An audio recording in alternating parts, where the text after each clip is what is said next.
अब bank chequebook की ज़रूरत नहीं होगी, क्योंकि चेक काट कर भुगतान करने की आपको नौबत ही नहीं आएगी। नहीं ज़रूरी होगी बैंक की पासबुक कि आपको पैसे का हिसाब किताब रखने में सुविधा होगी, वैसी नौबत ही नहीं आएगी।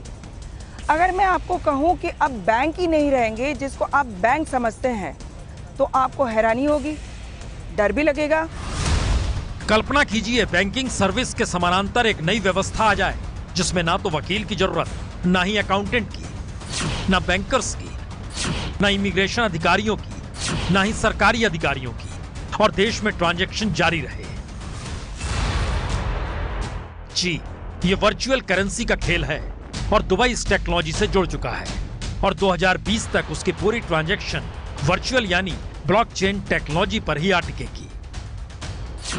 डिजिटल पासपोर्ट के जरिए दुबई इंटरनेशनल एयरपोर्ट पर ब्लॉकचेन सिक्योरिटी मिलेगी। तमाम रियल एस्टेट या संपत्ति से जुड़े ट्रांजैक्शन ब्लॉकचेन के जरिए होंगे।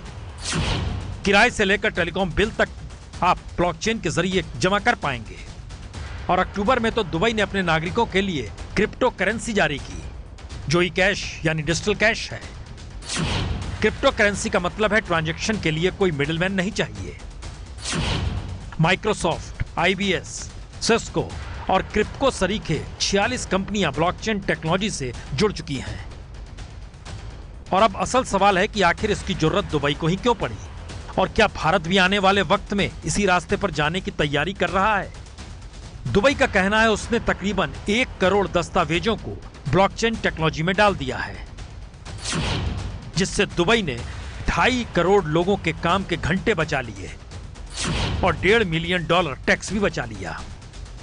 और दुबई के डायरेक्टर जनरल डॉक्टर आयशा बिन बिशर के मुताबिक उनका मिशन है दुबई दुनिया में सबसे अलग हो, एक लिहाज से हैप्पीएस्ट सिटी ऑफ अर्थ हो, जहां कोई कागजी काम ना हो तो फिर फ्रॉड भी ना हो।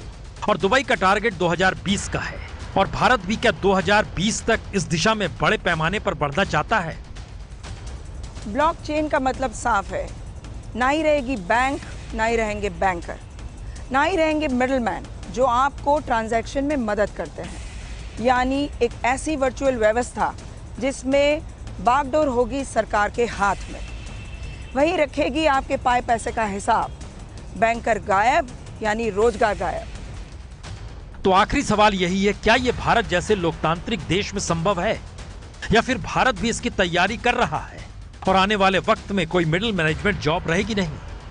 यह सिर्फ एक सवाल है, पर इसकी गंभीरता इससे भी समझी जा सकती है अगर भारत में असमानता चरम पर है, हालातों ने 1921 वाली स्थिति को पकड़ लिया है, तो फिर कई थ्योरियां हैं। मसलन असमानता बढ़ेगी तो समाज में असंतोष बढ़ेगा। असंतोष करप्शन से लेकर लूटपाट की स्थिति भी बनाएगा, और पैसे वालों को राहत के लिए ब्लॉकचेन टेक्नोलॉजी फिट बैठती है। और आखिरी थ्योरी यही है, जब ब्लॉकचेन ट्रांजैक्शन शुरू हो जाएगा तो फिर किसी तरह का कोई फ्रॉड होगा भी नहीं। पर सवाल तो यह है, भारत जैसे 125 करोड़ के देश में ब्लॉकचेन टेक्नोलॉजी का मतलब करोड़ों लोगों को बेरोजगार करना भी होगा। तो क्या भारत इस दिशा में बढ़ेगा? हो सकता है, क्योंकि जिस रास्ते मोदी सरकार निकली है उसमें हर पैसे पर निगाह सरकार रखना चाहती है, डिजिटल भारत बनाना चाहती है, फ्रॉड से भारत परेशान है। तो ऐसे में रास्ता यही बचता है जिसे दुनिया अपना रही है। ये है ABP न्यूज, आपको रखे आगे।